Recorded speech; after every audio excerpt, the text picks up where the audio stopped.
ouvintes queridos! Sejam muito bem-vindos a um novo episódio do Detetive do Sofá. Eu sou a Marcela, a host desse podcast, e hoje é dia da gente encerrar o caso da Madeleine McCann. Acho que esse foi o maior caso, o maior roteiro que a gente já fez até hoje, né? Tanto que viraram 3 episódios. Sim. E hoje acaba. Hoje a gente entrega a parte 3 do caso Madeleine McCann para As pessoas vocês. estão parando a Marcela na rua pra perguntar: cadê a parte 3? Você já terminou a parte 3? Quando que vai soltar a parte 3? Exatamente. Estou me sentindo até assediada. Mas na verdade a gente tá gravando isso antes da gente lançar oficialmente a parte 2. Sim, o que é bom, porque a parte 3 vai chegar bem rápido para os nossos apoiadores. E essa sempre é a intenção, né? Então, como a Marcela falou, esse podcast foi entregue mais cedo para os nossos apoiadores. E se você quiser se tornar um apoiador, que é muito importante, ajuda bastante esse podcast, você pode ver no link que eu boto aqui embaixo no post ou no aplicativo da Aurelo. Entra lá, faz o seu apoiozinho, seja porque você quer ouvir os episódios mais cedo, seja porque você quer ajudar a gente. É muito bom que quem puder contribua um pouco. E quem não puder, tem outras formas de ajudar. Sempre tem outras formas de ajudar. Sim, né? Pode indicar o Detetive do Sofá para um amigo. Ainda mais nesses casos da Madeleine. Vai que você gostou muito desse episódio, vai que esse episódio explodiu a sua cabeça. Indica ele para outra pessoa. E a outra pessoa fala: mas eu já ouvi o documentário. Mas eu já ouvi. Aí você fala para ela: não. Você tem que ouvir o episódio do Detetive do Sofá da Madeleine, porque ele fala outras coisas. E aí, indica o episódio. Vai ajudar o podcast a crescer. Além disso, você também pode dar 5 estrelinhas, né? Pra gente, de avaliação. Você pode escutar o episódio pelo Orelo, que remunera os podcasters. Você pode seguir a gente no Instagram, nas nossas redes sociais, @Detetive do Sofá. Pode comentar nos posts que a gente fizer, pode mandar mensagem, pode... Sim. Até como eu falei naquela entrevista, é bom receber feedback da galera, Sim. Receber mensagem, porque eu sei que muita gente escuta e não tem nada de errado com isso, eu faço só isso, escuto e não falo nada, não mando nada pra ninguém, Mas quem puder, mandar mensagem, eu ouvi, gostei muito, foi legal, compartilha, e isso é muito bom. Mas eu só queria dizer, Marcela, que a gente falou tanto dos nossos apoiadores, e eu queria dizer que se não fosse os nossos apoiadores, o Detetive do Sofá seria aquela pessoa que ela pensa em tudo. Ela tem um plano A, ela tem um plano B, ela tem um plano C. Ela tá checando tudo, tá toda preocupada com tudo. Ela se assegura de tudo. Você pode dizer que ela é uma pessoa segura. Mas aí, o que acontece com ela? Uma fatalidade e ela morre nova. Você não entendeu isso? Ficou muito difícil? Seguro morreu de velho. Exatamente. O Detetive do Sofá seria uma pessoa segura que morre nova de qualquer jeito. Então nem adiantava ser segura. Entendeu? E os nossos apoiadores garantem que o Detetive do Sofá vai morrer velho e não vai morrer novo. Senão já até teria morrido, a gente já falou aqui várias vezes. Sim. Se não fossem nossos apoiadores, isso aí já teria morrido, né? Então, é isso aí. Te falar que dessa vez demorei a captar a sua mensagem. Isso foi mandado no Instagram. Não sei se eu achar aqui rapidamente, eu falo a pessoa que sugeriu essa pérola, esse ditado, essa coisa aí. Quem deu essa sugestão foi a Fabiana Barcelos Rodrigues no Instagram. E eu adoro receber sugestão porque eu não preciso pensar. Então, agora sim, Marcelo, o que as pessoas estão esperando. Se você falou tudo que você falou na parte 2, o que você deixou pra parte 3? Eu vou começar esse terceiro episódio entrando num assunto delicado, né? Que é a pedofilia. Então, se você preferir, pode pular essa parte, apesar de eu achar que é bem importante para dar um panorama geral, assim, do caso e de com quem nós estamos lidando. Ok. O tema da pedofilia é uma constante e é muito presente também no livro da Kate McCann sobre a Madeleine. No livro, a Kate escreveu, abre aspas, perguntei a Jerry, apreensiva, se ele tinha tido pensamentos ou visões realmente horríveis da Madeleine. Ele assentiu. Hesitante, Contei-lhe sobre as imagens horríveis que passaram pela minha cabeça de seus pequenos órgãos genitais perfeitos dilacerados. Fecha aspas. Caralho. Isso parece muito estranho e muito horrível pra mim, porque eu não consigo imaginar uma mãe normal, sabe? Pais normais, preocupados e dedicados, fazendo uma declaração desse tipo. Ou até imaginando coisas desse tipo. Por que você pensaria nos órgãos genitais perfeitos da sua bebê de 3 anos sendo dilacerados? E por que você ainda escreveria isso num livro para o mundo inteiro ler? 12 dias depois que a Madeleine desapareceu, um casal procurou a polícia britânica para revelar um comportamento estranho e inapropriado de um dos membros do grupo que estava viajando com o casal McCann. Os depoimentos desse casal, o casal Gaspar, chegaram à polícia judiciária somente em janeiro de 2008. O David Pine, um dos amigos dos McCann, que estava de férias com eles quando a Madeleine desapareceu, era suspeito de comportamentos pedófilos. Caterina e Sávio Gaspar foram à polícia fazer uma declaração onde eles revelaram 2 conversas entre o David Pine e o Jerry McCann, durante as quais o David teve um comportamento suspeito e indicou sexo com menores de idade, coisa que não pareceu incomodar o Jerry. A Caterina fez uma declaração de 8 páginas, onde ela contou sobre essas férias em Maiorca com vários ingleses, incluindo os McCann e os Pine. Nessa viagem de férias, ela presenciou 2 incidentes que a deixaram com sérias dúvidas sobre o comportamento e o caráter dos amigos. Peraí, isso foi antes da viagem a Portugal? Sim, foi tipo 1 ou 2 anos antes. Acredito eu que 1 ano antes. Ah, ok.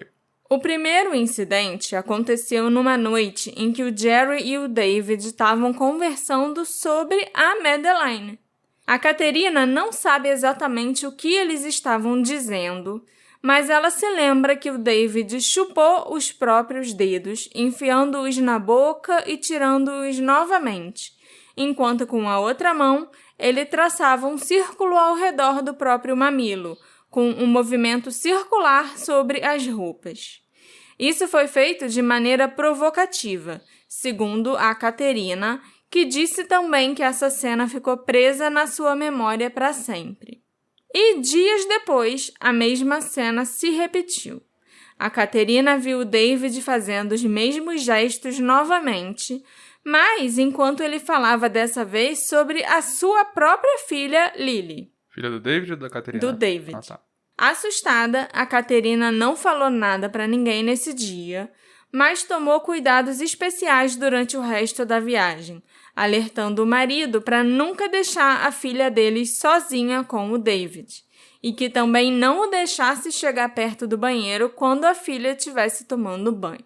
Abre aspas. Durante a nossa estadia em Maiorca, David e sua esposa Fiona, acompanhados pela filha Lily, levaram Madeleine consigo para passarem o dia fora, de forma a darem a Kate e Jerry um pouco de descanso e tempo para estarem com os gêmeos.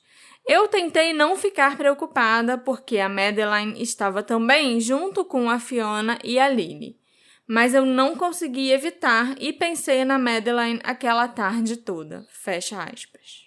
O Sávio, marido da Caterina, contou a mesma história.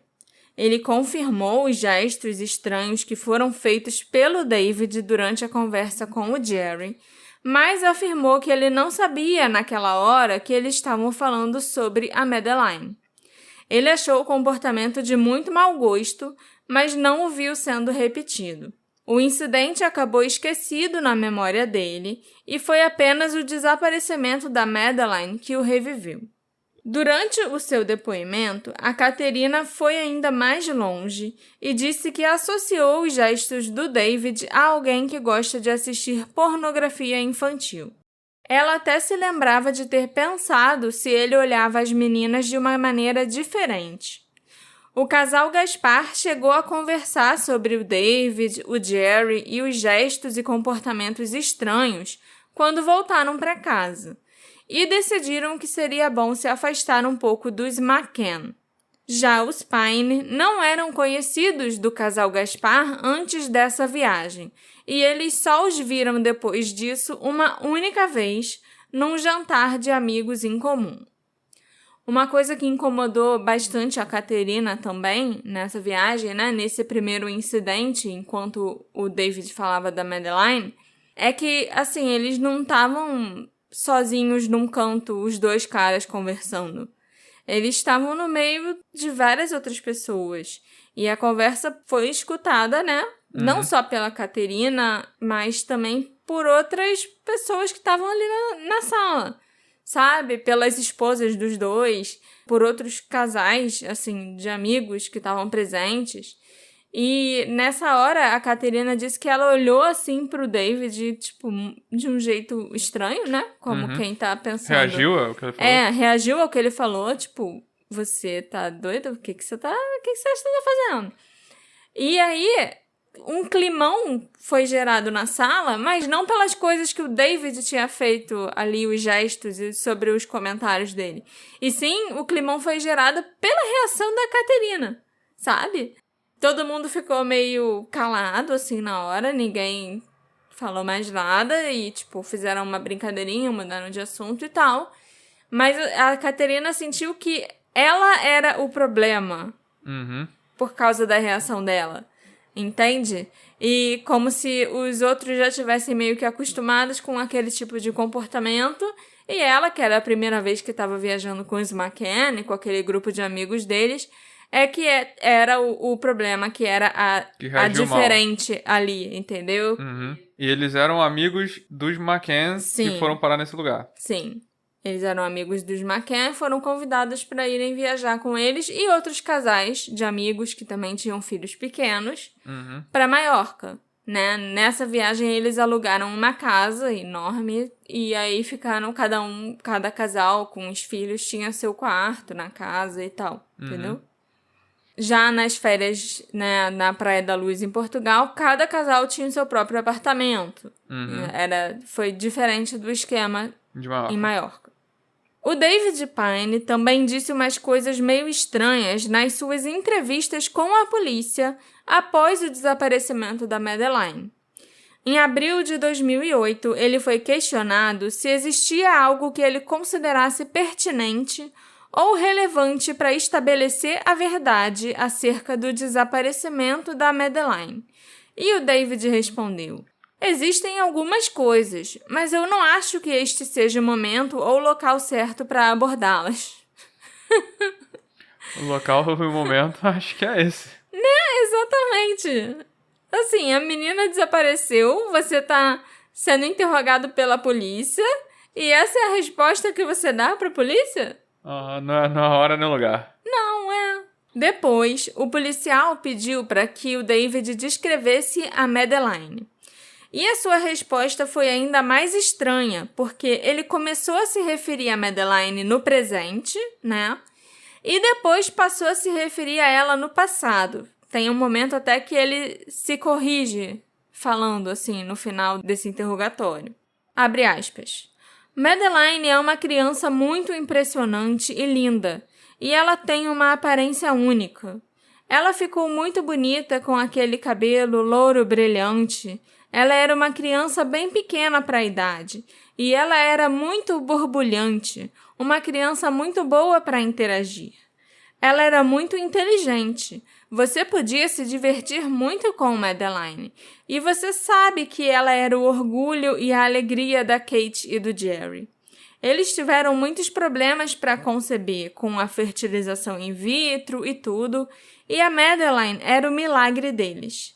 Ela era obviamente muito única com o fato de ter recebido aquele defeito, aquela mancha na íris. Ela certamente era uma criança feliz e que sabia interagir muito bem com as outras crianças. Como eu disse em um depoimento anterior, ela brincava muito feliz com a Lily. Ela é uma criança muito bonita e divertida, fecha aspas.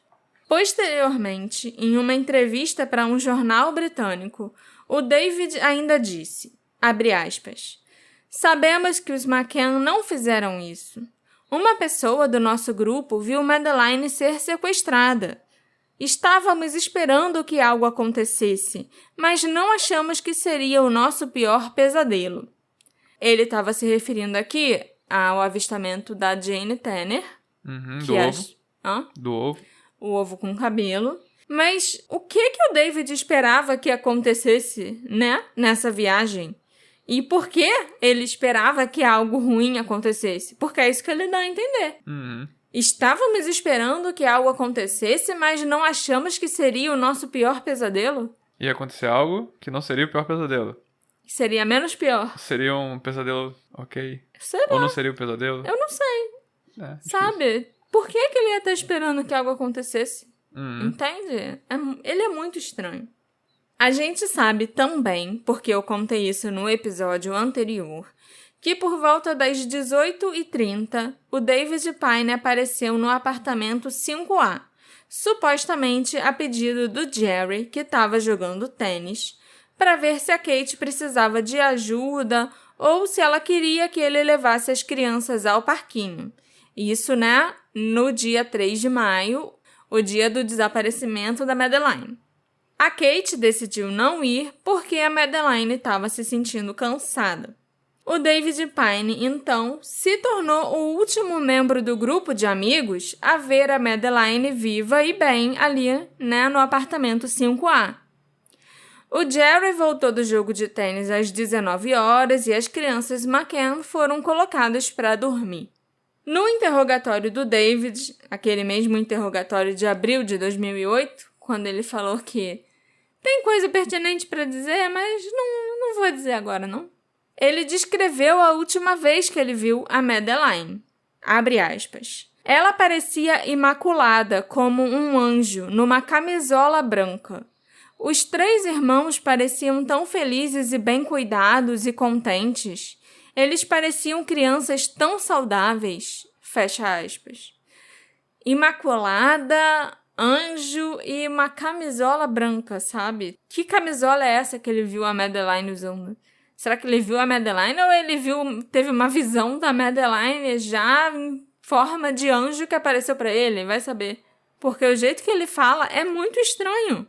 E isso não é jeito de descrever uma menininha de 3 anos desaparecida.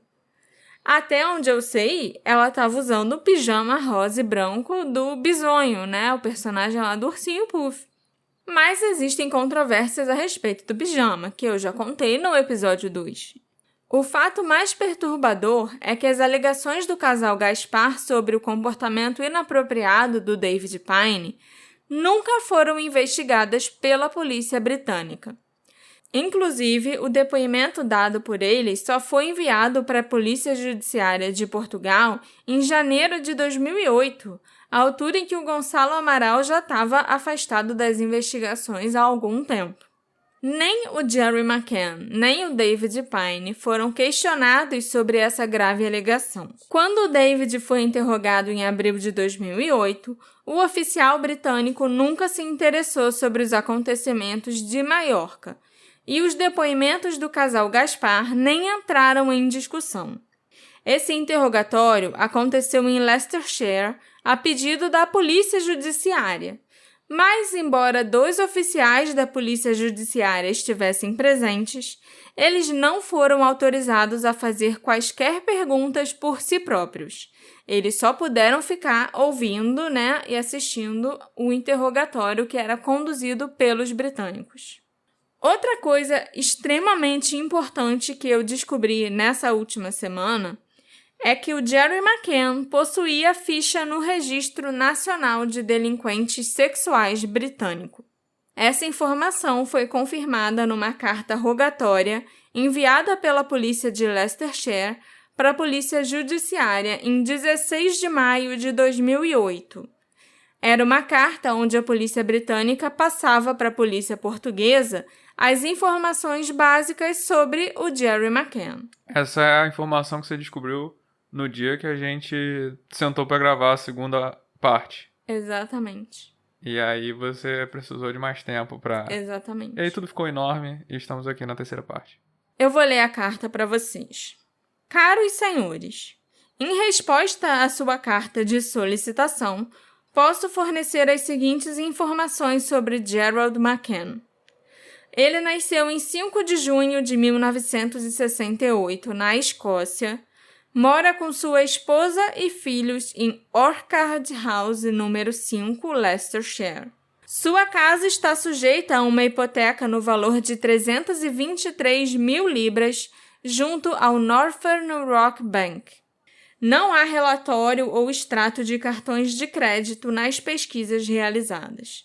Contudo, fui alertado para o fato de que, se um indivíduo mantiver uma conta aberta no mesmo banco ou cartão de crédito durante um longo período de tempo, esses dados não aparecem nesse tipo de investigação. Gerald trabalha como cardiologista no Hospital Glenfield. Seu número de telefone é blá blá blá blá blá.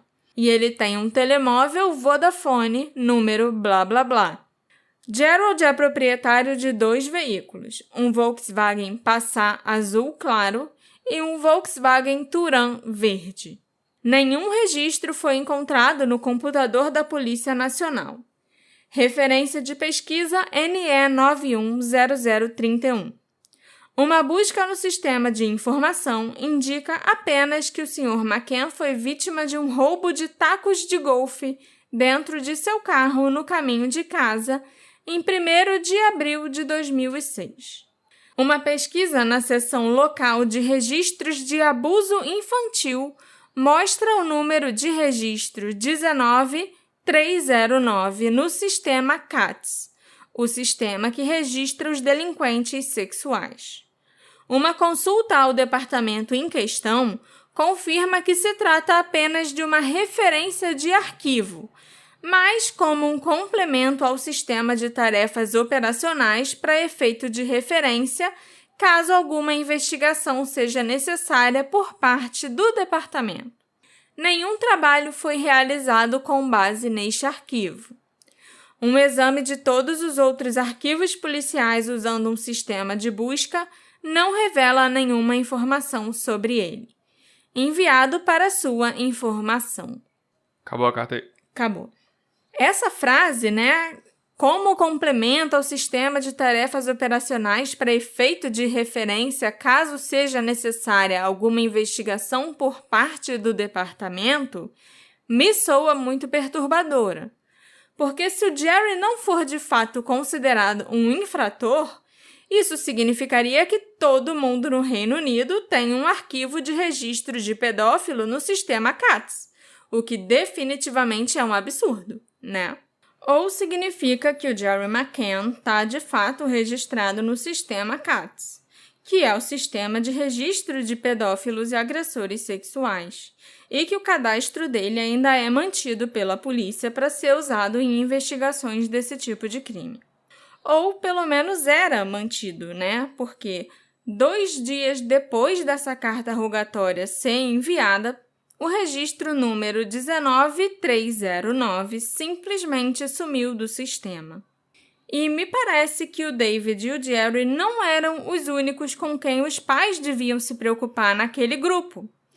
Um hóspede do Ocean Club, chamado Nigel, expressou preocupação com o fato do Russell O'Brien estar filmando a sua filha. A filha do Nigel. Russell era parte do grupo de amigos. Era. O Russell era marido da Rachel Woodfield. Em seu primeiro depoimento policial, o Russell relembrou esse incidente e contou que estava filmando a aula de mini-tênis das crianças.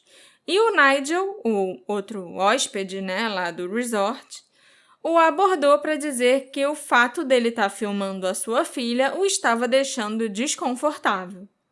Na segunda vez que a polícia interrogou o Russell, ele disse que ele não se lembrava de nada disso e que ele nem possuía uma filmadora. O Nigel é claramente uma testemunha-chave e, como parece não conhecer os McCann, ele não tem motivos para mentir. E, além do mais, é improvável que ele esqueça o encontro, já que o comportamento do Russell o deixou muito desconfortável, desconfortável o suficiente para ele se aproximar do Russell e dizer isso na cara dele. Assim como está registrado no primeiro depoimento policial dado pelo Russell. Por que você gravaria um vídeo de uma criança ou outras várias crianças que você não conhece nas suas férias? Ele tava filmando a criança sozinha? Ou com outras crianças? A criança dele tava no meio? É isso que eu tô querendo entender. Não, a filha dele, nesse momento, nessa aula de mini-tênis, não estava no meio. Ela participou da aula de mini-tênis do dia seguinte das crianças.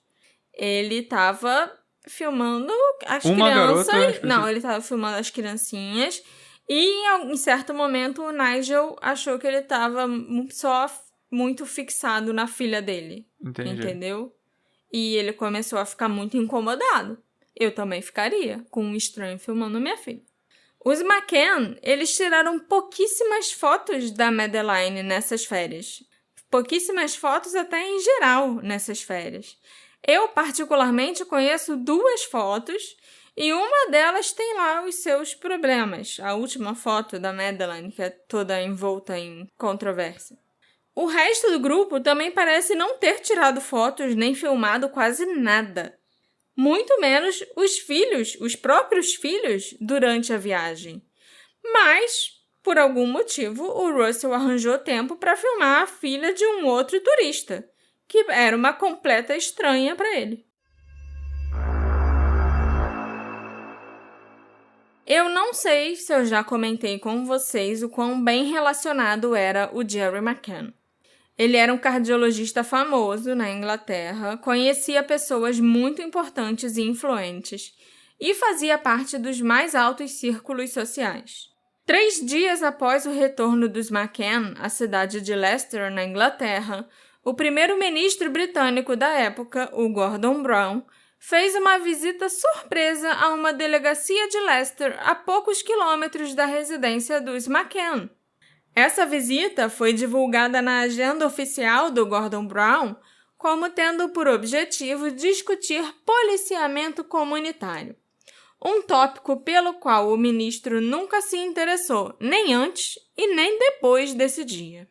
Mas, aparentemente, era muito importante para justificar essa visita surpresa logo nos primeiros meses do seu mandato. Só para dar um panorama geral para vocês, em maio, quando a Madeline sumiu, o Tony Blair ainda era o primeiro-ministro. Eu acho que foi em julho que o Gordon Brown assumiu como primeiro-ministro. Então, quando os McCann voltaram para casa em setembro, o ministro já era o Gordon Brown, entendeu? Esse tempo todo que eles ficaram na Praia da Luz, participando das investigações e eventos e buscas pela MED, teve essa transição aí de primeiro-ministro britânico, que mudou do Tony Blair para o Gordon Brown. E logo depois que eles voltaram, o Gordon Brown apareceu na cidade de Leicester, na delegacia que ficava muito perto da casa deles. Por motivos. Policiamento comunitário. Depois disso, ele nunca mais voltou em Leicester, olha só. E depois disso, ele também nunca mais quis discutir policiamento comunitário, olha que curioso. Lembrando que o cara tem um país pra dirigir. Por que ele ia querer saber do policiamento comunitário de Leicester, que é uma cidade pequena da Inglaterra? A gente já visitou Leicester, então a gente sabe. Nada acontece lá. Cerca de 1 semana após essa visita misteriosa do primeiro-ministro a Leicester, o Gordon Brown passou a ficar em contato direto com o primeiro-ministro português, o José Sócrates, exercendo pressão sobre ele para retirar o Gonçalo Amaral do caso McCann, para removerem o status de arguidos da Kate e do Jerry e para que a polícia portuguesa encerrasse as investigações e passasse o caso para Scotland Yard. O José Sócrates, o primeiro-ministro português, nessa época, estava desesperado para assinar o Tratado de Lisboa até o final daquele ano, final do ano de 2007. E ele precisava do apoio do Gordon Brown para conseguir que os outros países da União Europeia aprovassem o conteúdo desse tratado numa reunião do Conselho que ocorreria em 18 e 19 de outubro de 2007. Então, no dia 2 de outubro, Apenas 22 dias depois dos McCann terem voltado para o Reino Unido, o Gonçalo Amaral foi retirado da investigação e transferido para outra cidade. Ele recebeu um fax informando que estava sendo transferido para outras funções pela sua falta de eficiência no serviço. Mas é bem curioso que 2 horas antes do Gonçalo ser destituído do cargo, do próprio Gonçalo receber esse fax, o Gordon Brown já tinha recebido um telegrama o informando que o Gonçalo tinha saído do caso da Madeleine. Ele ficou sabendo do afastamento antes mesmo do próprio Gonçalo Amaral. Caraca. O investigador colocado no lugar do Gonçalo Amaral diminuiu a pressão em cima da família McCann. E ao invés de dar continuidade às investigações que a equipe estava fazendo, ele resolveu que ia revisar as evidências que já possuíam. Na época, a polícia portuguesa estava interessada em entrevistar a família Smith, que acreditava que o Jerry McCann poderia ser o homem que eles viram carregando uma criança em direção à praia na noite que a Madeleine desapareceu. Esse foi o casal que você falou no episódio passado. Isso. Mas esse plano foi rapidamente abolido. O substituto do Gonçalo Amaral no caso foi informado de que não era relevante trazer a família irlandesa para Portugal e nem ir até lá interrogá-los. Nem fazer uma ligação, nem mandar um e-mail, nem nada. Em dezembro de 2007, o Tratado de Lisboa foi assinado. E em julho de 2008, as investigações foram oficialmente encerradas e os McCann perderam o status de arguidos, assim como o Robert Murat. Coitado do Robert Murat, que ainda estava como arguido até o meio de 2008, sendo que a gente sabe que o homem não tinha nada a ver com a história. Vocês podem estar se perguntando como o Jerry e o Gordon Brown e outras figuras importantes assim se conheciam. E por que o Gordon Brown iria tão longe assim para ajudar ou proteger os McCann? O Jerry e o irmão do Gordon, que se chama Andrew Brown, são ambos médicos que se formaram juntos na mesma universidade e que trabalharam juntos também no COMARI, que era um comitê especializado e independente, com membros escolhidos pela experiência médica e científica, recrutados em universidades, institutos médicos e de pesquisa, para estudarem os efeitos da radiação no meio ambiente e na saúde das pessoas. A Kate também era uma pessoa bem relacionada, que participava de muitos eventos beneficentes para caridade e era pessoalmente ligada à esposa do Tony Blair, o outro ex-primeiro-ministro britânico. Mas o irmão do Gordon Brown, o Andrew, não é a única ligação entre o Jerry e o Gordon, e até o Tony Blair. A grande ligação entre eles e entre muitos outros homens influentes no Reino Unido é a maçonaria. Claro que a maçonaria é uma irmandade secreta e que as listas dos membros nunca são publicadas oficialmente. Sempre é preciso procurar e escavar para conseguir algumas evidências.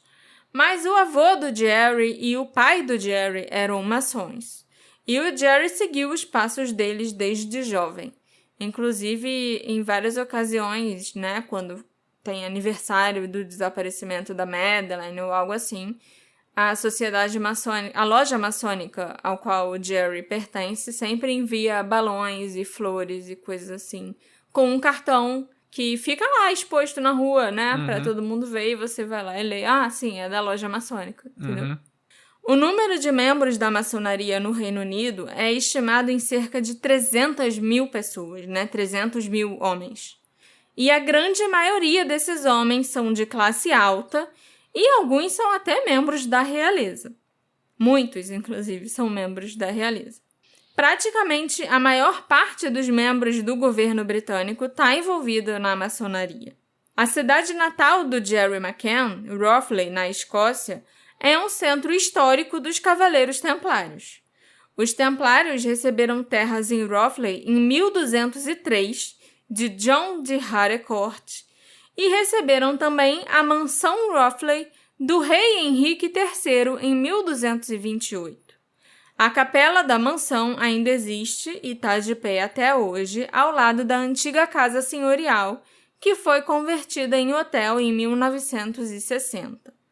A propriedade passou para um homem chamado Clive Wormleighton, um membro da ordem que se tornou preceptor de Leicester em 1974.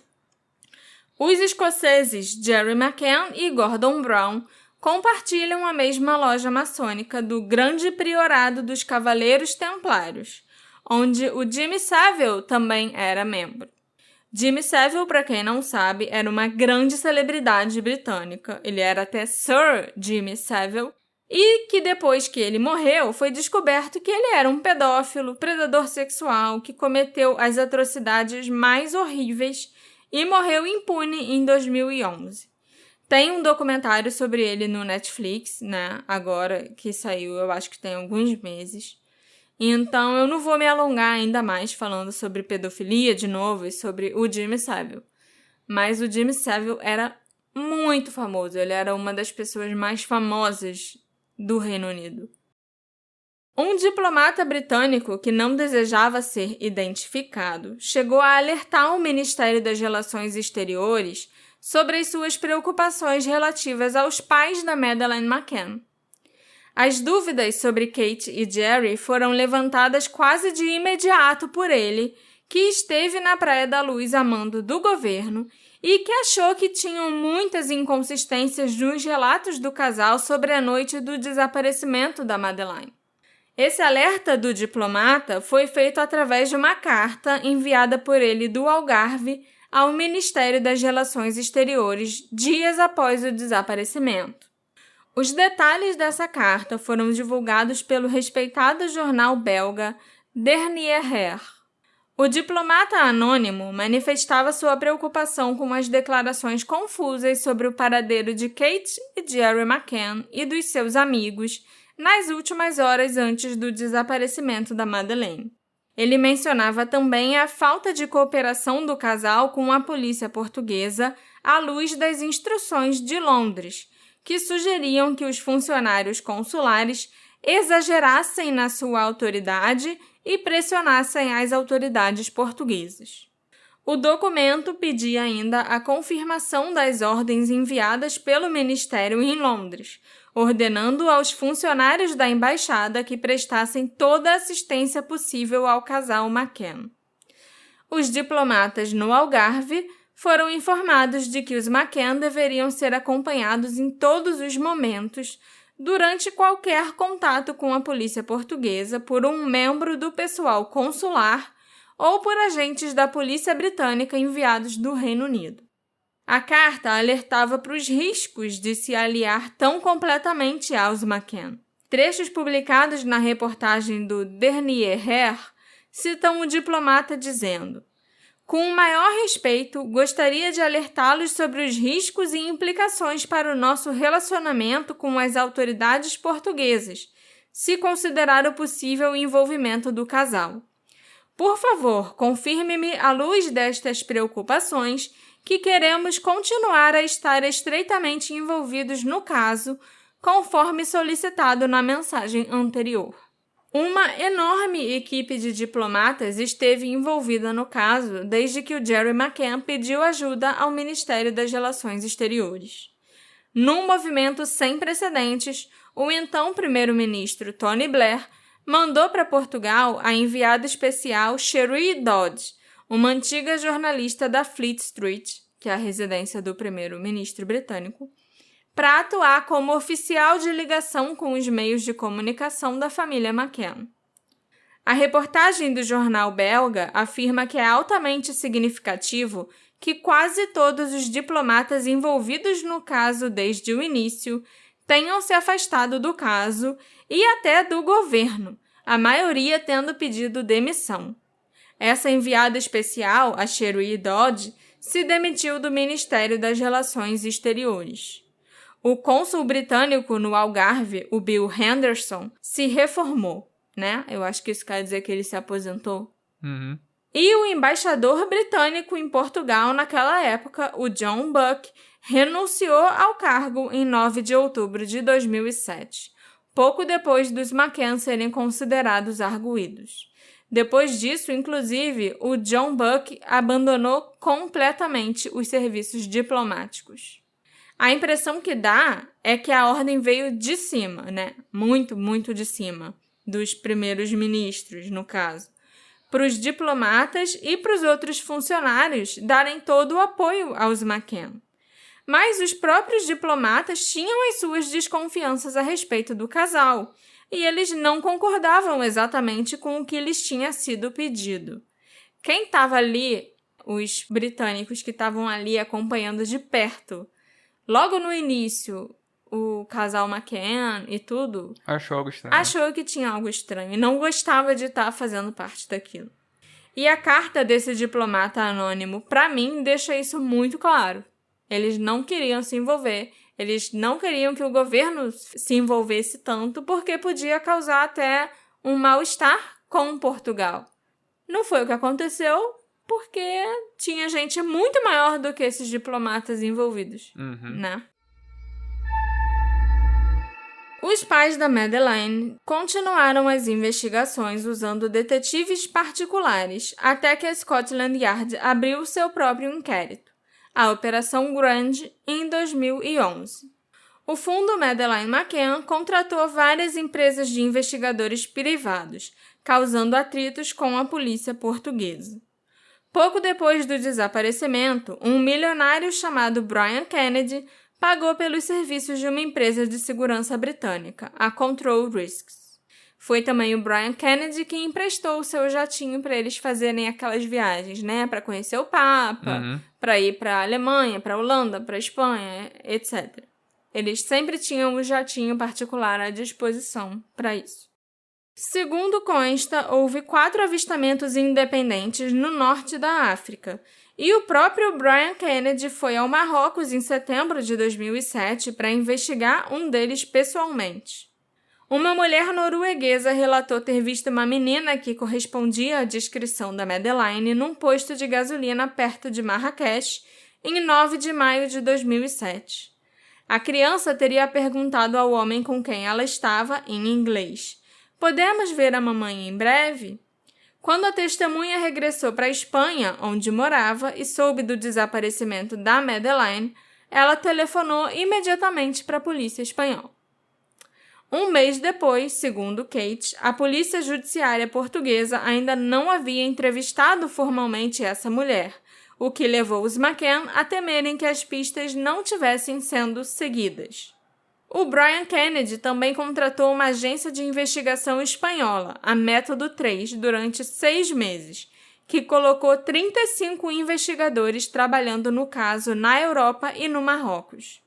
O relacionamento com essa agência chegou ao fim, em parte porque o chefe da agência fez várias declarações públicas que preocuparam os McCann, inclusive uma declaração à CBS dizendo que conhecemos o sequestrador, sabemos quem ele é e como ele fez isso.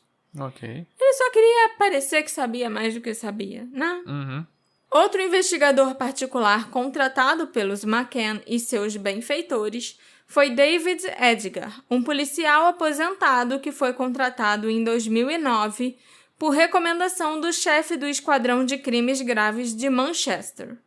O David divulgou um retrato falado em agosto daquele ano sobre uma mulher que teria perguntado a 2 homens britânicos em Barcelona, logo após o desaparecimento, se eles estavam lá para entregar a sua nova filha. Em maio de 2011, sob o comando da secretária do Interior, Theresa May, a Scotland Yard lançou uma revisão investigativa, a Operação Grande, com uma equipe de 29 detetives e 8 civis.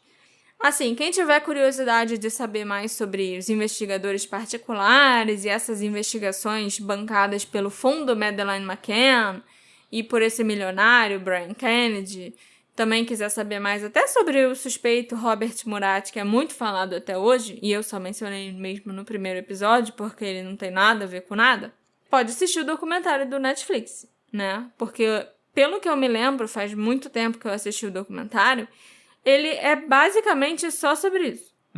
Sabe? Só fala sobre essas investigações e todos esses investigadores que foram contratados aparecem no documentário falando o que foi feito e não foi feito, e blá blá blá, e os possíveis avistamentos e coisas assim que, no fim das contas, pra mim não tem relevância no geral, entende?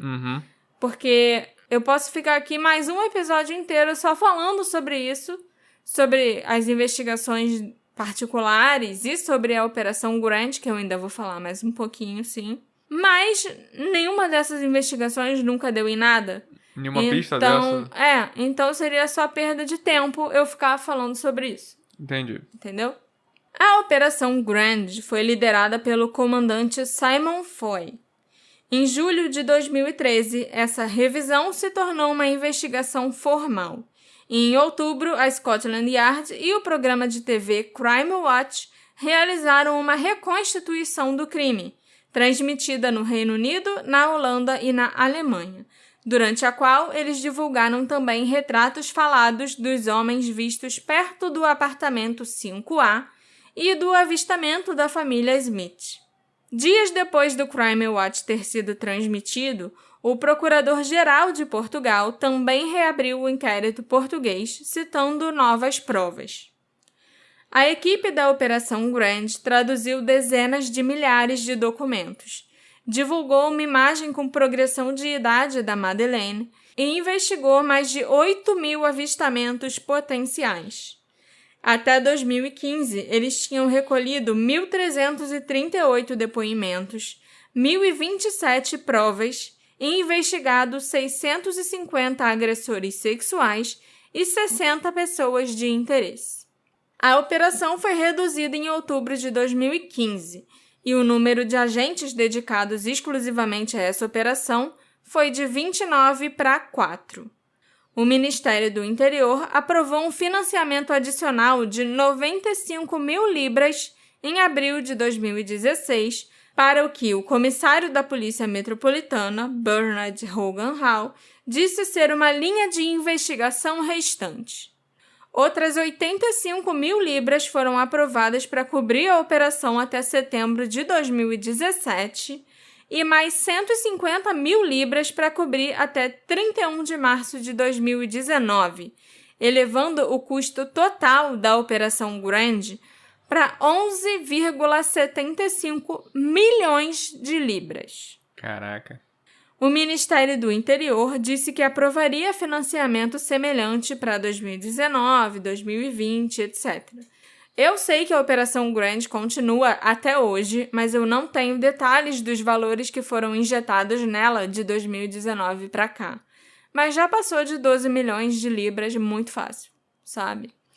12 milhões de libras que não deram em nada.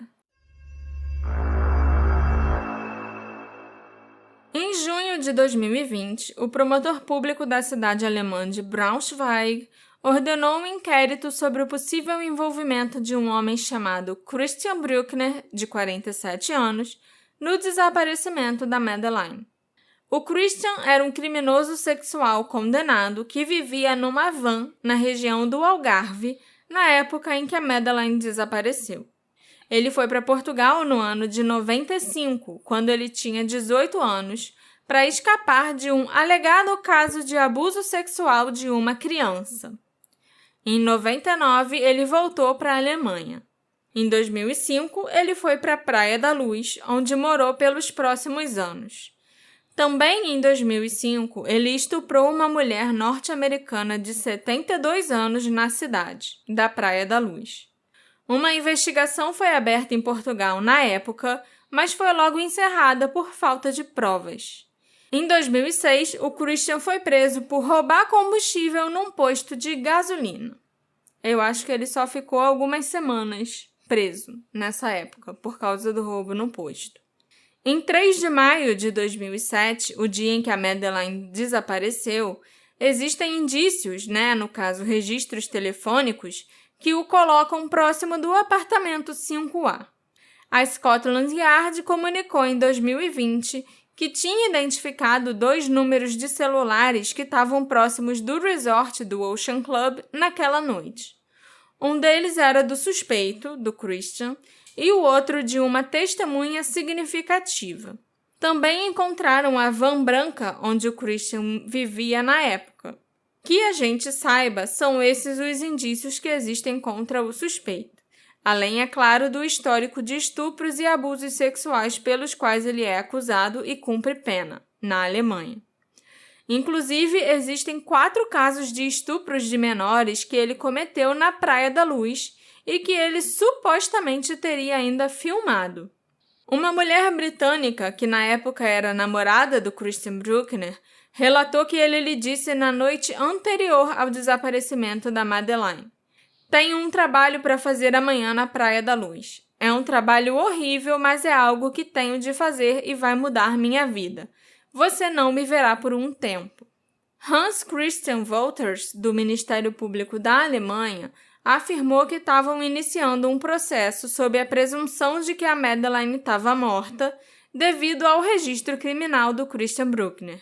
Ele já foi condenado por acusações não relacionadas de abuso sexual de crianças e tráfico de drogas, e desde 2019 ele cumpre pena na prisão na Alemanha por estuprar aquela americana de 72 anos na região do Algarve. Em 3 de junho de 2020, o Departamento Federal de Polícia Criminal da Alemanha fez um apelo público por informações relacionadas ao caso McCann, num programa policial transmitido pelo canal de TV público ZDF. A polícia alemã afirmou que recebeu informações úteis em 2013, depois do caso ter sido apresentado pela primeira vez no programa, mas que demorou anos para encontrar provas substanciais para a acusação e que ainda precisa de mais informações. Em 27 de julho de 2020, a polícia alemã começou a revistar um terreno em Hannover, em conexão com essa investigação. Em outubro de 2021, o The Mirror relatou que o promotor estava convencido de que o Christian Bruckner sequestrou e assassinou a Madeleine.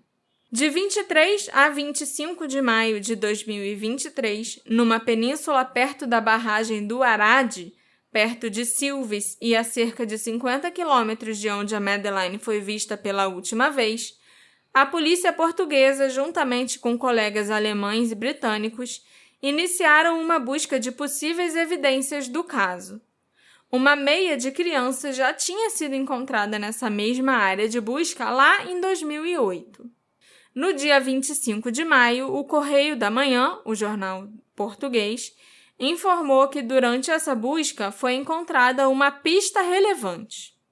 Os investigadores alemães acreditam que é possível que a Madeleine tenha sido morta nessa barragem e jogada na água. O julgamento do Christian Bruckner, relacionado a outros casos de estupro, que não tem nada a ver com a Madeleine, foi marcado para fevereiro de 2024. Desde então, surgiu também uma jovem afirmando ser a Madeleine McCann, chamada Julia Weldon, se eu não me engano, mas um teste de DNA foi feito e ficou comprovado que ela não é a Madeleine. E eu também não vou ficar, batendo palma pra maluco dançar, falando da menina que saiu falando no TikTok, no Instagram e pro mundo todo que ela era a Madeleine, mas não era. Mas nessa hora eu acho engraçado a gente lembrar e contar pro nosso ouvinte que a Marcela escreveu o texto sobre a Madeleine há muito tempo. E tá lá no blog. O texto do blog. E muitas das coisas que ela falou aqui tava lá no blog, e sendo que aqui no episódio ela falou muito mais. Mas é engraçado que depois que o texto foi publicado, eu não lembro a data exatamente, mas depois que o podcast saiu, eu não lembro o que veio primeiro, se foi o podcast ou se foi essa notícia do... Qual é o nome do alemão? Christian Bruckner. Saiu a notícia do Christian Bruckner como o principal suspeito de ter sequestrado e matado a Madeleine. Então, lendo as notícias, você pensa, realmente parece um excelente suspeito. É uma pessoa horrível. Sim, que fez um monte de coisa bizarra, que pode ter feito com a Madeleine se ela passou na frente dele. E aí eu falei pra Marcela, a gente conversando, então seus textos, tudo isso você descobriu, que realmente são coisas que são verdade, são coisas que são esquisitíssimas, são à toa. O Jerry perdeu a mala por motivos, ele trocou de geladeira porque ele quis, sabe? Todas essas coisas esquisitas não vão dar em nada, e esse texto nunca vai virar um episódio, porque qualquer dia, se a gente criar um episódio, esse episódio vai ficar mega datado, porque a gente pode lançar o episódio e no dia seguinte anunciarem que prenderam o cara, descobriram o corpo da Madeline na casa do cara, sei lá, algo assim. Então, esse foi um dos motivos que a gente nunca pegou aquele texto e transformou num episódio. Só que acabou parecendo pra mim que isso era sempre um grande vem aí. Parecia que de ano em ano, e você citou aqui a linha do tempo desse suspeito do Brooklyn, sempre tinha uma notícia com uma coisa pequena. Sempre tinha uma notícia com uma coisa pequena. Olha, o alemão. Encontramos o alemão. Encontramos agora uma testemunha-chave. Encontramos agora uma meia. Encontramos agora uma pedra importante. Sempre tem esse tipo de coisa. E nunca vai pra frente. Nunca alguém realmente declara que foi o alemão. E aí sei lá, eu volto naquela ideia. Parece que é muita propaganda querendo dizer que é esse alemão. As pessoas estão repetindo isso tanto e estão aceitando que pode ser o alemão. E realmente pode ser o alemão. Ele é um suspeito que fez coisas horríveis. E como eu falei mais cedo, se a Madeleine passasse na frente dele, ele ia ter feito coisas horríveis com ela. Mas nunca deu em nada. Não, nunca deu em nada. E assim, eu acho que eu mencionei um pouquinho mais cedo que a gente sabe, ele cometeu 4 abusos sexuais de menores, né? Na Praia da Luz, no Algarve, enquanto ele morava lá. E assim, o modus operandi dele basicamente era: entrei nessa casa, tem alguém dando mole, tem uma criança ou pré-adolescente, sabe, aqui dando mole, eu vou fazer o que eu tenho que fazer e vou embora. Ou eu vou fazer o que eu quero fazer e vai chegar alguém, vai me pegar no flagra, eu vou me mandar daqui, vou sair correndo e acabou. Entendeu? Porque foi isso que aconteceu em algumas ocasiões, sabe? E nos 4 casos que ele foi... Teve 4 casos que ele filmou, pelo visto. E também tem outros casos que tipo, as mães procuravam a polícia pra falar: então, eu cheguei em casa e tinha um cara lá, assim, assado, que tava estuprando a minha filha. Sabe? Caraca. Ou então que a criança depois estava traumatizada e, tipo, demorou um tempo pra criança falar que um homem entrou na casa e fez alguma coisa, entende? Entendi. Por tudo que eu sei dele, tudo que eu acho que eu falei dele aqui, sequestro não é um crime que ele já tenha cometido. Entendi. Sabe? Nenhuma dessas outras vítimas de abuso sexual dele, de pedofilia dele, nem nada... Ele nunca levou ninguém embora. Entendeu? Sei lá. E como eu falei, esse aí é o cara que, como eu falei, pode deixar esse episódio ser mega datado e amanhã anunciarem que, gente, a gente concluiu que é ele mesmo e... Estão aqui as provas. Essa aí a gente vai ter lançado esses quase 3 episódios falando de coisas muito esquisitas circulando a família e os amigos do McCann.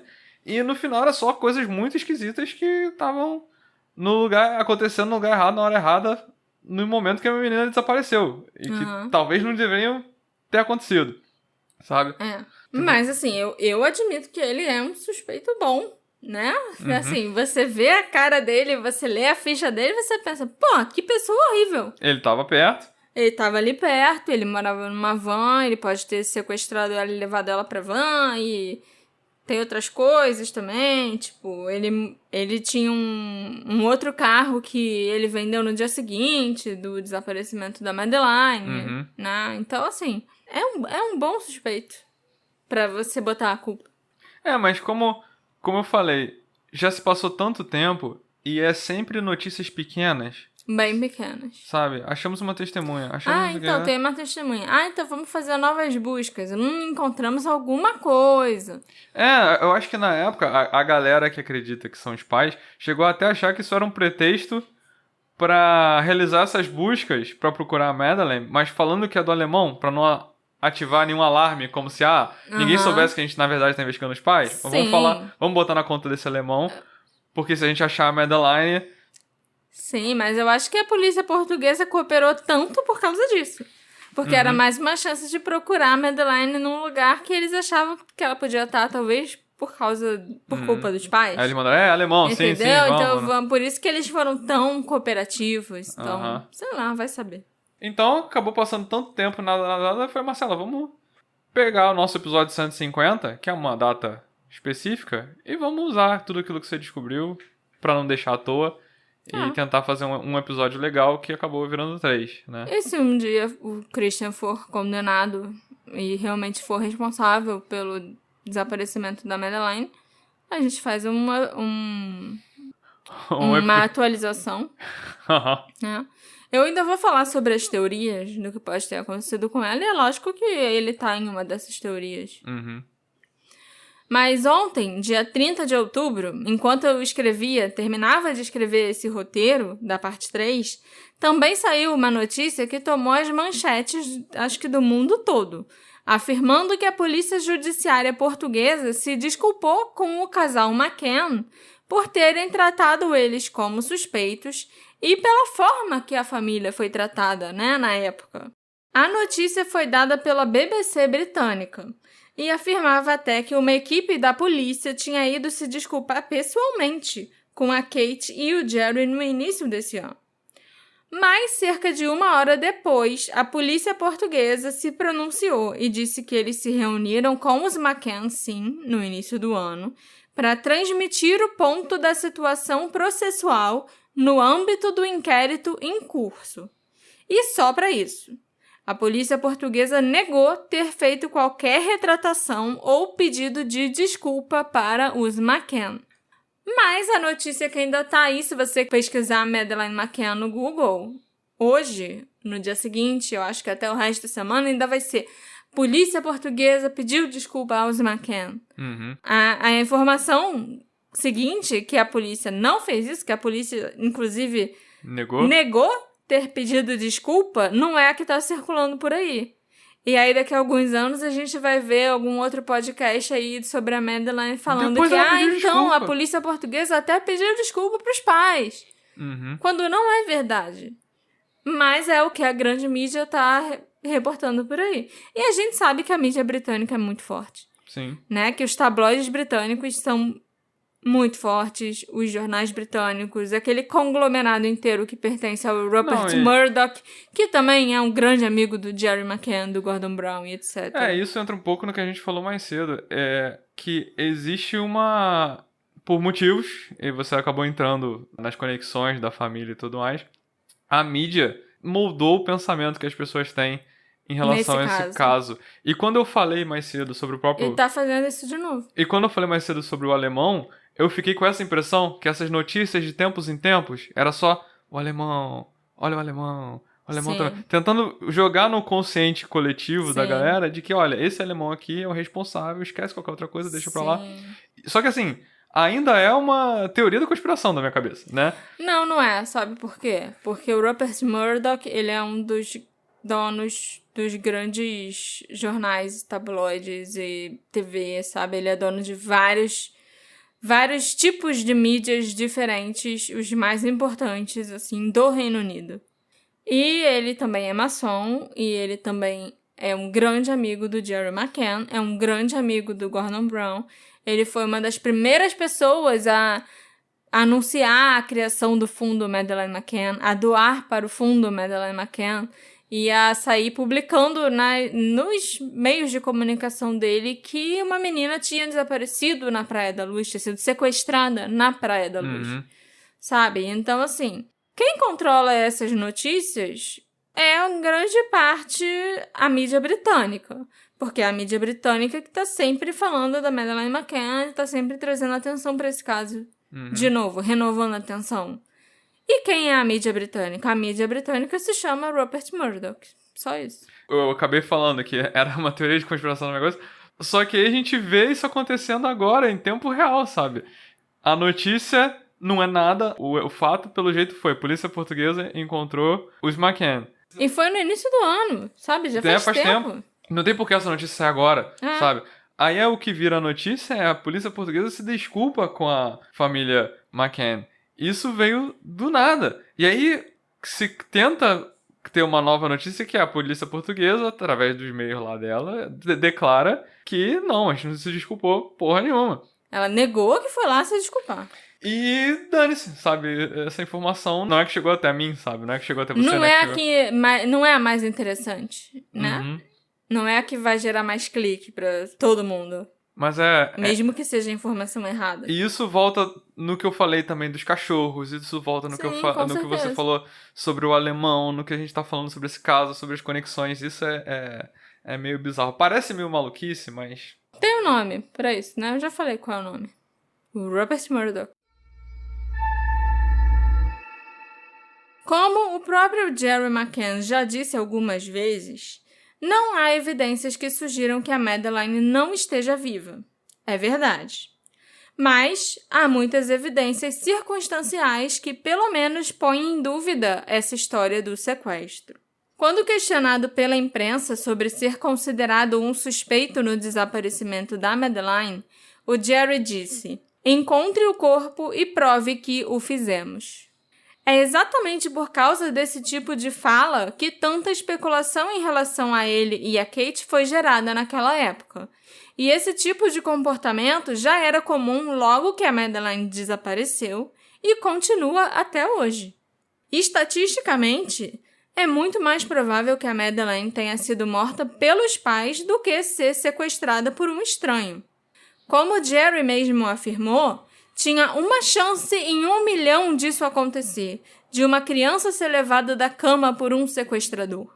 A maioria das mortes prematuras de crianças ocorre nas mãos de um membro da família. A gente está cansado de saber disso. A polícia portuguesa acredita que os McCann administravam sedativos nos filhos para fazê-los dormir, enquanto a Kate e o Jerry estavam ausentes no bar de tapas. Eles afirmam que a Madeleine pode ter morrido diretamente em consequência de uma overdose de sedativos ou indiretamente, tendo acordado no meio da noite e sofrido algum acidente ou queda dentro de casa devido à sonolência. As razões para Kate e para o Jerry resolverem esconder o corpo da Madeleine também poderiam ser muitas. Entre elas, o temor de que uma autópsia fosse feita e expusesse o fato deles terem dado a Madeleine algum sedativo que a levara à morte. O que poderia também levar a um possível tempo dos dois, na prisão, a perda das licenças médicas e até a perda da guarda dos seus outros 2 filhos.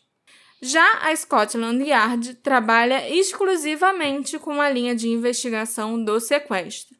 A Operação Grand nunca tratou os pais como suspeitos e sempre foi atrás de possíveis avistamentos da Madeleine e de possíveis suspeitos do rapto dela.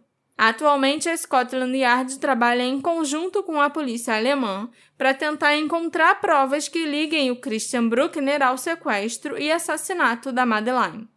A polícia portuguesa também auxilia sempre que é necessário, afinal o Christian cometeu muitos crimes na Praia da Luz, e mesmo que ele no fim das contas não seja o responsável pelo desaparecimento da Madeleine, ele é o responsável por muitos outros crimes que aconteceram ali.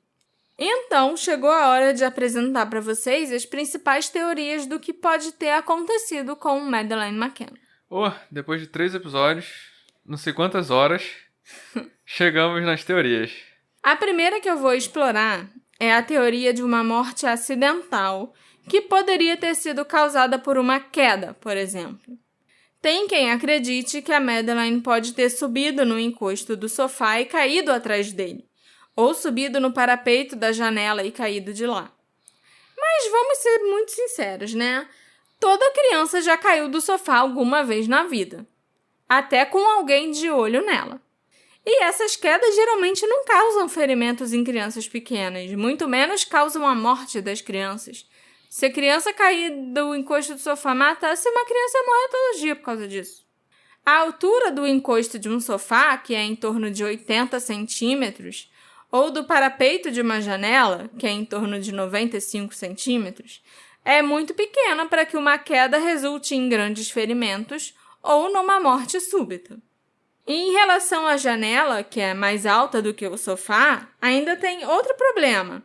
O sofá estava afastado da janela, estava a cerca de 1 metro de distância dela. Então, como a Madeleine conseguiria subir no parapeito da janela?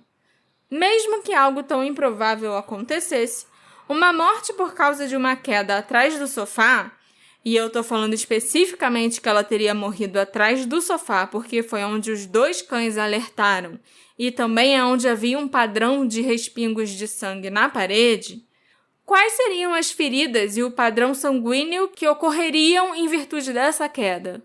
É claro que um golpe forte no cerebelo ou um pescoço quebrado pode causar a morte.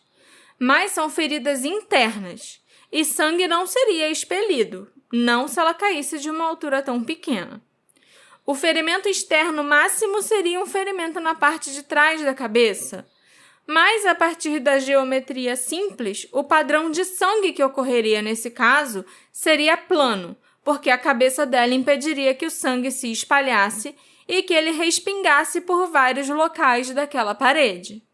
Eu já postei as fotos dos respingos de sangue, né, a essa altura, que eu mencionei eles na parte 2, então estão lá nas fotos do episódio, né, da parte 2 da Madeleine McCann. As fotos com o padrão dos respingos de sangue e até com os numerozinhos que a polícia foi botando, né, cada de evidência em cada respingo daquele. Então é por isso que eu tô falando tanto desse padrão dos respingos de sangue que foram encontrados ali. Então, a partir dos elementos forenses, desses respingos de sangue na parede, nós devemos admitir que não houve uma queda acidental da Madeleine que resultou na morte dela. Para mim, essa teoria a gente pode excluir totalmente. Caiu e morreu acidentalmente no apartamento, entendeu? A segunda teoria que eu quero explorar é que a Madeleine pode ter morrido por causa de um exagero na medicação que os pais supostamente davam para as crianças, que é a teoria que a polícia portuguesa acredita. A gente não sabe se eles realmente davam alguma coisa ou não, mas a polícia judiciária acredita piamente nisso, né? Pode ter acontecido uma overdose de medicamento calmante ou até mesmo um choque anafilático, que é bastante comum quando a pessoa está tomando anestesia. Tem muita gente que morre de choque anafilático quando estão injetando, né, a anestesia. O meu avô morreu de choque anafilático por causa de uma anestesia. Essa teoria seria possível ao contrário da primeira, porque aquele padrão sanguíneo na parede do apartamento e onde os cães alertaram pode ter sido produzido numa tentativa de um dos pais de reanimar a Madeleine, pressionando o coração. Grandes quantidades de sangue e fluidos corporais poderiam ter sido expelidos dos seus pulmões pela boca. E aí, nisso, que vai pressionando o tórax da pessoa e ela vai expelindo sangue, as gotículas de sangue vão sendo... vão gerando esses respingos e aquele padrão que está na parede. No caso mais extremo de um choque anafilático, os fluidos corporais são pressionados muito rapidamente para os tecidos externos e o coração pode ficar completamente vazio. A morte, então, pode ocorrer em menos de 5 minutos após a exposição à influência externa, no caso, uma anestesia ou medicamento ao qual a pessoa tem alergia, por exemplo. A polícia judiciária acredita que a Madeleine recebeu um medicamento dado pelos pais depois de ter voltado da creche, né? Antes deles saírem para jantar. A menina teria sofrido um grave choque anafilático e, em busca de ajuda, ela se levantou e foi procurar os pais, mas acabou caindo entre o sofá e a parede. Um dos pais teria encontrado a Madeleine e notado que o seu coração não estava mais batendo. Imediatamente começariam a fazer uma tentativa de ressuscitação cardiopulmonar, mas no procedimento de pressionar o tórax, ele acabaria sendo comprimido de tal forma que os pulmões acabam sendo muito pressurizados, o que resultaria na Madeleine expelindo uma grande quantidade de sangue do tecido pulmonar pela boca. E assim seria possível explicar o padrão dos respingos de sangue na parede do apartamento. Eu acho interessante essa teoria que eu não conhecia. É a única teoria que faz sentido pra mim. Eu não conhecia essa teoria porque eu não sabia desses detalhes sobre o choque anafilático e causar esse tipo de hemorragia e tudo mais. Porque na minha cabeça, eu sempre acreditei que se ela morreu no apartamento e eu acredito na história do remédio, eu não consigo explicar sangue.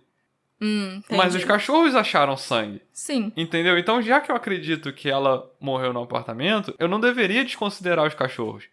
Então tem que ter também uma explicação pro sangue.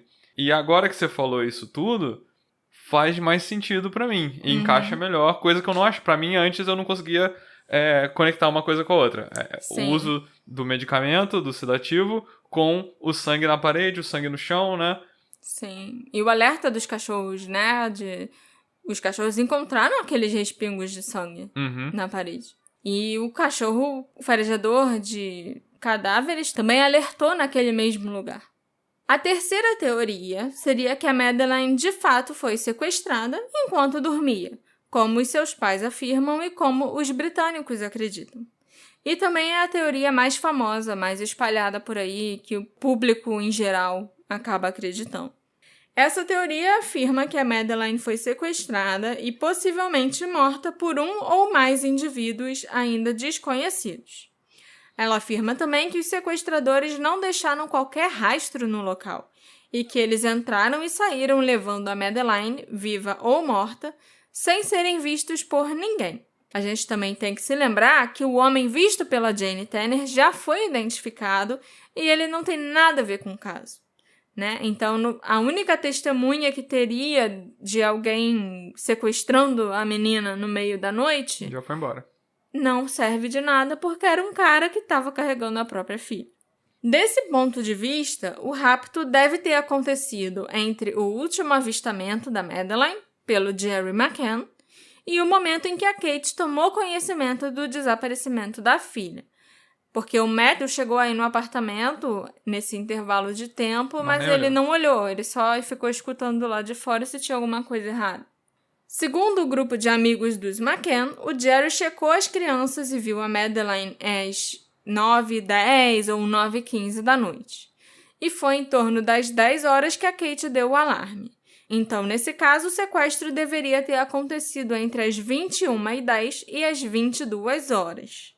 Em algum momento desse intervalo de tempo, o sequestrador entrou no apartamento 5A. Em princípio, ele poderia ter feito isso pela porta do pátio, ao lado da piscina, ou pela porta da frente, porque ambas as portas estavam fechadas, mas não trancadas, para que os McCann ou algum dos seus amigos entrassem no apartamento para checar as crianças. A porta do pátio podia ser acessada através de uma pequena escada com um portão adicional na rua lateral. Essa rua era bem iluminada e podia ser vista por quem estivesse na beira da piscina do resort. Talvez fosse até possível você enxergar essa entrada do pátio se você ficasse em pé ali no par de tapas olhando naquela direção. Já a entrada da porta da frente, né, do hall de entrada, ficava do lado escuro, numa rua coberta por arbustos, onde seria muito mais difícil alguém ver um estranho entrando ou saindo. O apartamento 5A era um apartamento que ficava na esquina dessas duas ruas. A janela do quarto das crianças estava fechada, assim como as venezianas. Então, um ladrão aparentemente só teria que abrir a porta da frente para entrar e sair do apartamento sem ser visto. Os McCann alegaram que a janela foi usada para o sequestro, mas a gente tem evidência suficiente para saber que não é verdade. E para que alguém vai entrar pela janela quando as portas estão destrancadas, né? E quando esses bandidos, esses supostos sequestradores entraram no apartamento, será que a intenção deles desde o início era sequestrar uma criança? Ou era só roubar uns britânicos ricos que estavam dando mole? Eu acho que a gente pode excluir que a intenção deles era um roubo típico, porque eles teriam revirado o apartamento todo em busca de objetos de valor e de dinheiro e depois teriam vazado dali muito rápido. Mas o apartamento estava intacto. Nada foi levado, nada foi revirado, só a Madeleine mesmo que não estava mais ali. Porém, existe a possibilidade, embora muito pequena, que a Madeleine tenha acordado enquanto os bandidos estavam na casa. E se ela acordasse, o que eles fariam? Ladrões habituais, nesses casos, simplesmente deixariam o local e continuariam seu trabalho em outro lugar, talvez entrassem em outro apartamento. Mas vamos supor que a Madeleine tenha começado a chorar e a gritar. Algum dos ladrões pode ter entrado em pânico e a matado para fazê-la parar de chorar. Esse é um cenário possível, já que o odor de cadáver encontrado posteriormente no Cuddle Cat, o gatinho de pelúcia da Madeleine, implica que ela realmente morreu no apartamento enquanto estava abraçada com o gatinho. e ela ficava abraçada com aquele gato o tempo todo quando ela estava dentro do apartamento. Mas por que os ladrões levariam o cadáver de uma criança junto com eles? E deixariam todos os objetos de valor ali? Será que eles ainda arrumaram o apartamento ou será que nem deu tempo deles revirarem nada? Eles só chegaram, mataram a criança e levaram embora? Não faz nenhum sentido pra mim, né? Então, assim, eu acho que a gente pode descartar totalmente a ideia de, eram ladrões que entraram pra roubar o apartamento e acabaram levando a criança. Entendeu? Ou mataram a criança e Mataram a levaram. criança, levaram embora, sei lá o quê. Nós, então, temos que presumir que se alguém entrou no apartamento, foi com a intenção de levar somente uma criança. Nunca houve nenhum pedido de resgate pela Madeleine, o que, segundo os pais dela, implica que uma gangue de traficantes de crianças procurou uma garotinha loura caucasiana para sequestrar e entregar para algum cliente em outro lugar. Depois de observarem o comportamento habitual do grupo, os sequestradores podem ter chegado à conclusão de que entre cerca de 9h30 e 10 horas seria o melhor horário para cometer esse crime. Então, eles entram no apartamento e sequestram a menina. Mas o que poderia explicar aqueles padrões dos respingos de sangue e os alertas dos cães farejadores no apartamento? Será que os próprios sequestradores administraram ou injetaram algum sedativo na Madeleine ainda ali dentro? Mas se ela tivesse um choque anafilático por causa do sedativo dos sequestradores, que teoricamente foram pagos para entregar uma menina viva para alguém, eles iam perder tempo tentando reanimar a menina? E eles levariam a menina morta embora? Eu acho que era muito mais fácil só deixar o corpo dela lá no apartamento mesmo, porque eles não iam ter nada a ganhar levando uma criança morta dali. Então, assim, é um cenário muito estranho o tempo todo os sequestradores correrem o risco de serem pegos em flagrante e receberem uma sentença até de prisão perpétua por estar sequestrando uma criança, fazendo tráfico de criança, se eles nem conseguiram realizar o sequestro. Por que eles, então, não pegaram a outra garotinha loura do mesmo apartamento e levaram? Se era um sequestro encomendado para tráfico de criança. Já que a Madeleine morreu, pegava a Amélie e levava. Entendeu? Inclusive, se fosse para sequestrar alguém, eu acho que era mais fácil levar a Amélie, que só tinha 1 ano e meio. Ela ia resistir menos, ela ia fazer menos confusão. Não ia lembrar. Ela ia ser muito mais fácil de você esconder. Não ia lembrar, exatamente. E ela também era lourinha, bonitinha, branquinha, igual a Madeleine. A única coisa que então a gente pode presumir, diante disso, é que os sequestradores, ou o sequestrador, poderia pretender obter um resgate no futuro pelo cadáver da Madeleine. Lógico, eles não falariam para os pais, a gente matou sua filha, quer o corpo de volta? Não, a gente levou sua filha, então...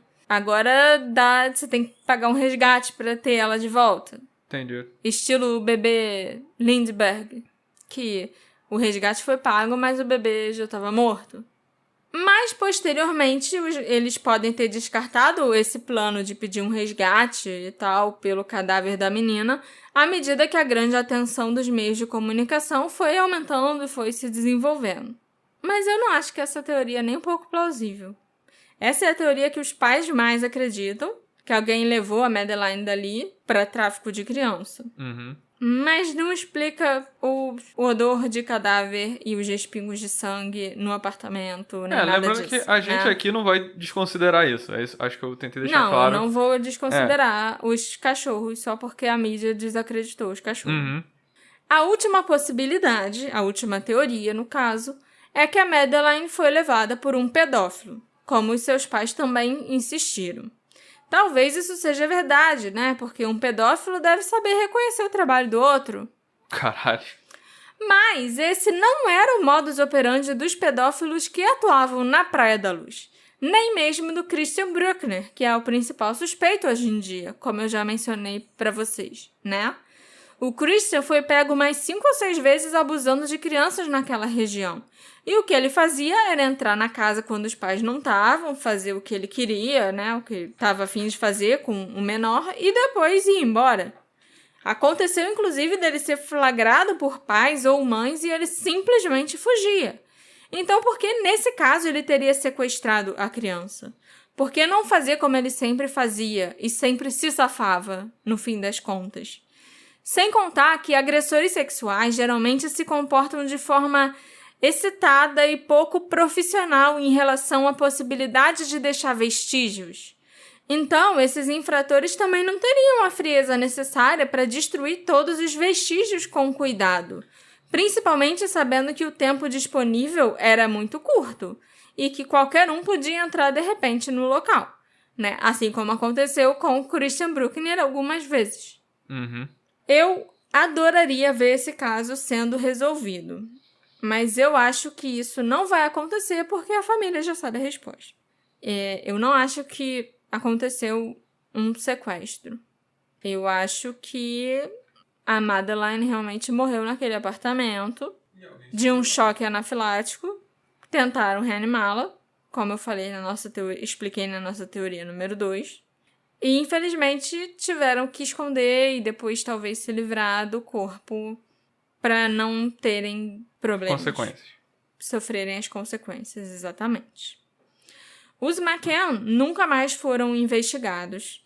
Eles não são considerados nem pessoas de interesse.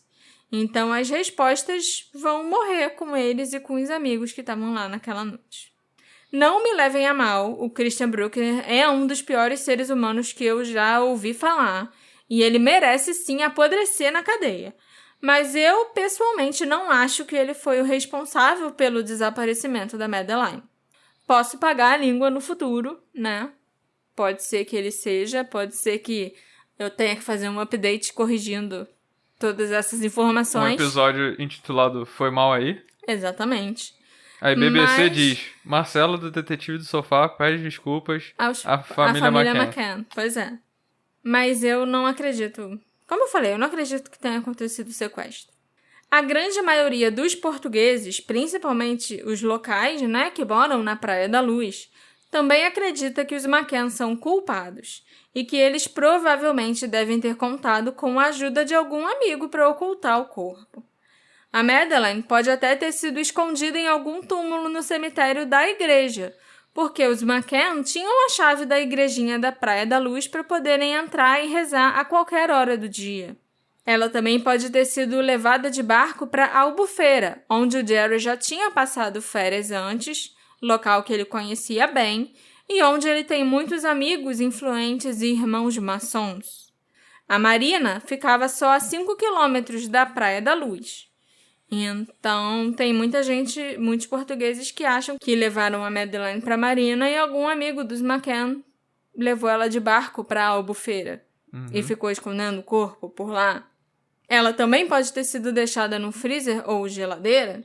Há também quem diga que o corpo da Madeleine foi levado de volta para a Inglaterra pelo Clarence Mitchell, numa mala diplomática, que não passa por nenhum tipo de revista. Clarence Mitchell era quem mesmo? Ele era o porta-voz do primeiro-ministro, do Gordon Brown, que foi enviado por um tempo para ficar ali junto com os McCann. Depois ele teve que voltar para continuar fazendo o trabalho dele, né, político. Mas, em início de 2008, ele pediu demissão do serviço público e foi trabalhar exclusivamente como porta-voz dos McCann, com o salário dele sendo pago pelo fundo Madeleine McCann. E tem umas histórias meio estranhas aí. O Clarence Mitchell ele trabalhou muito tempo como jornalista da BBC, por isso que ele conseguiu um emprego como porta-voz do primeiro-ministro.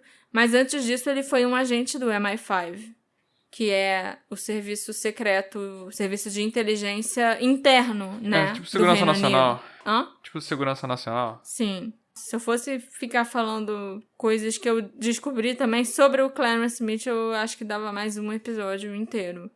Mas, sim, uma das suspeitas é que como ele tinha esse passaporte diplomático, ele pode muito bem ter levado a Madeleine. E não ter passado por nenhum tipo de revista, porque a mala dele não era revistada na alfândega, ele não era parado por ninguém. Entendi. Então, assim, são muitas as teorias do que pode ter acontecido depois Com o corpo, que ela né? morreu.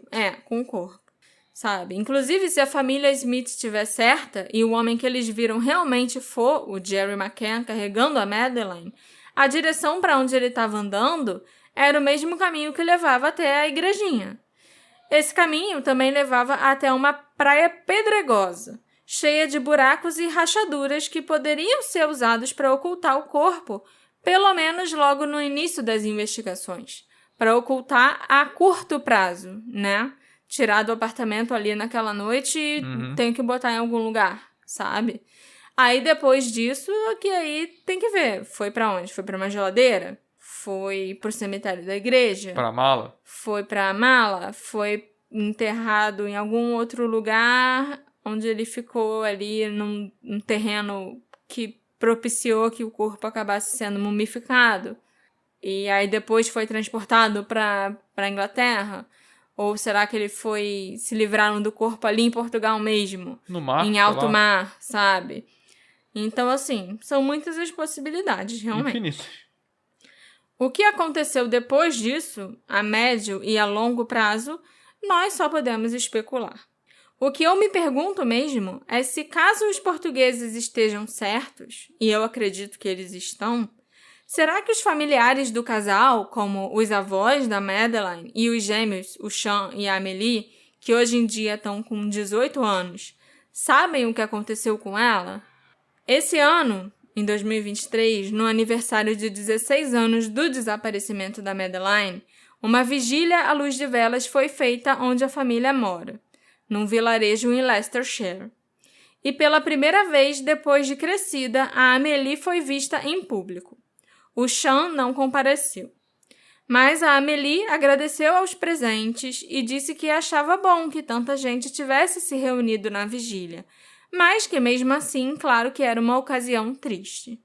Essa foi a única vez em todos esses anos que nós ouvimos algum amigo ou parente próximo dos McCann falando sobre a Madeleine. Geralmente, eles pedem que ninguém fale ou dê entrevistas. E o próprio casal McCann só se comunica através do porta-voz ou com mensagens escritas no site deles, né, ou em redes sociais. Esse é um caso muito, muito complexo e por isso mesmo ele demorou tanto para ganhar episódios aqui no podcast. Eu tenho certeza que muita gente deve discordar de mim, deve achar que os pais não têm nada a ver com o desaparecimento dela e que o culpado deve ser o Christian, talvez. Mas eu acho que eu consegui trazer muita informação nova, que não é geralmente contada sobre esse caso. E é isso que mais importava para mim. Eu também espero que a gente possa bater um papo legal nas redes sociais do Detetive do Sofá, né? Discutindo sobre esse caso, o que vocês acham que aconteceu, se eu conseguir contar alguma novidade para vocês em relação ao desaparecimento da Madeleine, se por acaso alguém mudou de opinião escutando esses episódios, sabe? Só peço também que todo mundo seja educado nos comentários, que a gente consiga bater um papo bem legal, civilizado, né? Porque É bom. é bom. Isso serve, na verdade, para todos os nossos posts. Eu não tenho do que reclamar, porque os nossos ouvintes são todos muito educados e muito legais. Mas eu sei que esse caso gera muita polêmica Forte. Emoções fortes e deixa as pessoas com os seus ânimos à flor da pele. Uhum. Então, gente, não me xinguem, tá? Se vocês acharem que eu sou maluca e que tô apontando o dedo pros pais sem motivo. Só isso que eu penso. Não, sobre isso que você falou, sem motivo, eu só queria raciocinar aqui o seguinte. Contra os pais, como eu falei, é muita evidência circunstancial, né? Então, Sim. Você tem um cachorro, mas quando vai chegar o DNA, é quase dela, mas não é dela. Você tem coisas esquisitas que uma pessoa viu do amigo, tem coisa, uma mala que sumiu, mas não sabe por onde foi aparecer. Tudo são evidências circunstanciais que, com o tempo, foram ignoradas, né? Mas o que eu queria dizer é o seguinte: eu acho que a gente teria uma postura completamente diferente, por exemplo, se... Imagina a situação, a Madeleine sumiu, os pais foram presos, foram condenados, estão presos até hoje, e essas são as evidências, sabe? Aí eu acho que o tom do podcast todo seria: gente, essas evidências eram muito fracas, essas pessoas têm que ser libertadas. O podcast seria, no caso, um tom de dúvida, que nem foi o da Darlie Routier, né? Será que essas evidências são suficientes para terem condenado o casal? Como eles estão soltos, e eles estão lá longe, nunca vão ouvir Detetive do Sofá, não vão saber que existe um Detetive do Sofá, eu acho que não tem nenhum prejuízo a gente realmente explorar Pô, e essas evidências realmente são circunstanciais? Se a gente juntar elas todas, o que a gente pode pensar? O que a gente pode concluir? Entendeu?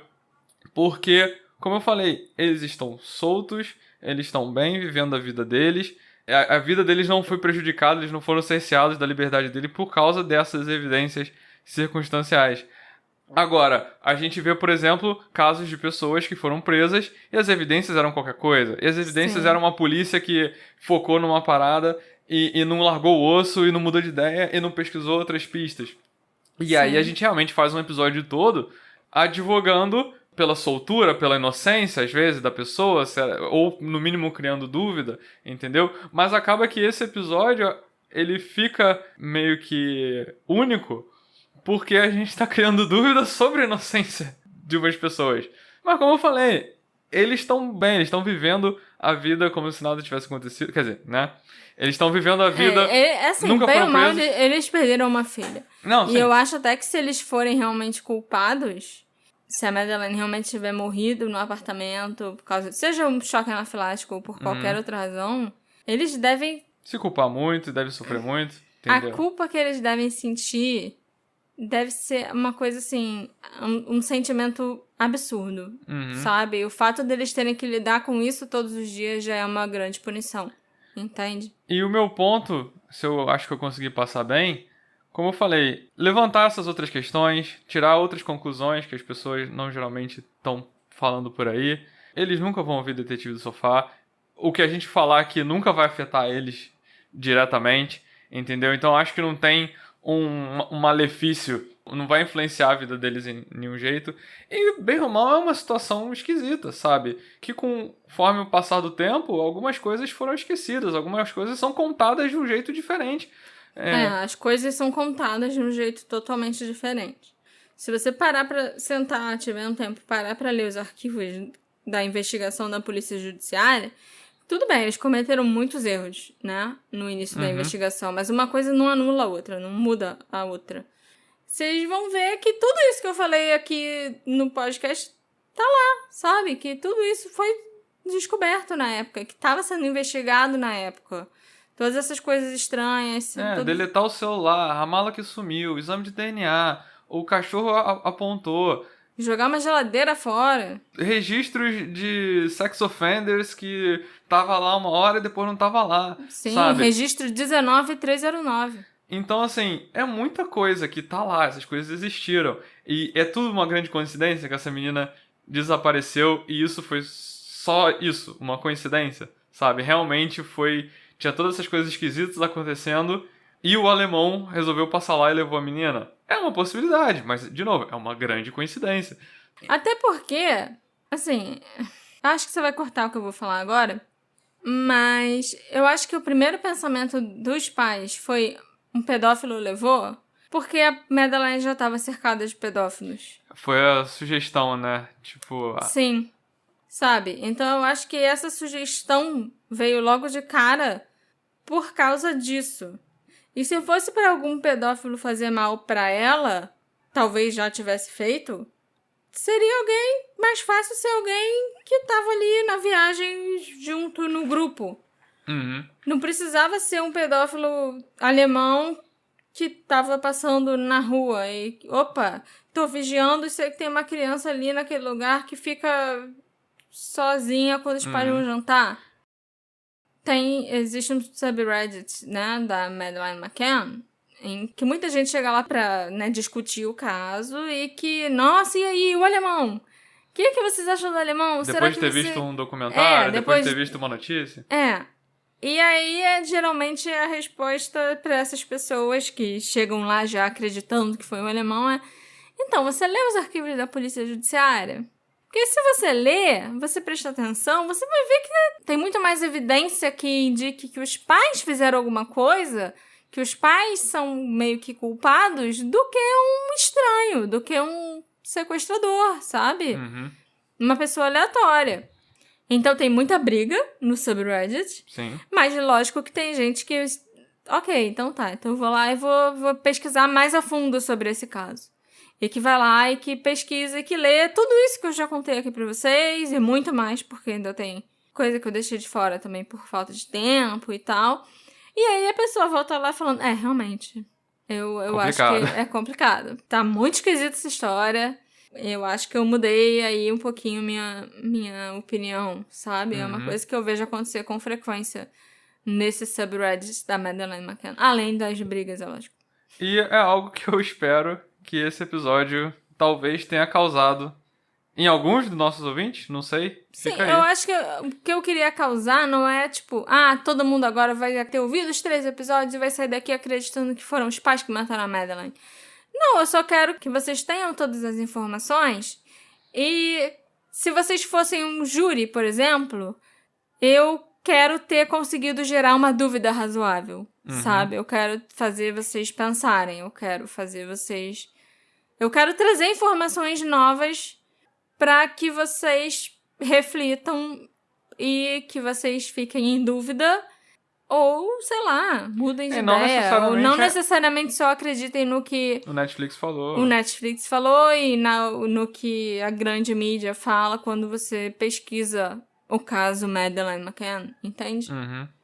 Eu acho que o que eu queria era gerar dúvida razoável. Só que ao contrário, né? Dúvida razoável da culpa. Sei lá. Dúvida, sabe? Dúvida é uma palavra melhor. É gerar reflexão, gerar dúvida e trazer informações novas sobre esse caso. É isso aí, gente. Eu tô quase sem voz de tanto falar. Tem 2 horas e 13 de gravação. Eu tô pensando na Madeleine há, sei lá, um mês, pelo menos, né? Fazendo esses 3 episódios. Não que eu já não pensasse antes. Eu espero que vocês tenham gostado dessa série de 3 episódios sobre esse caso.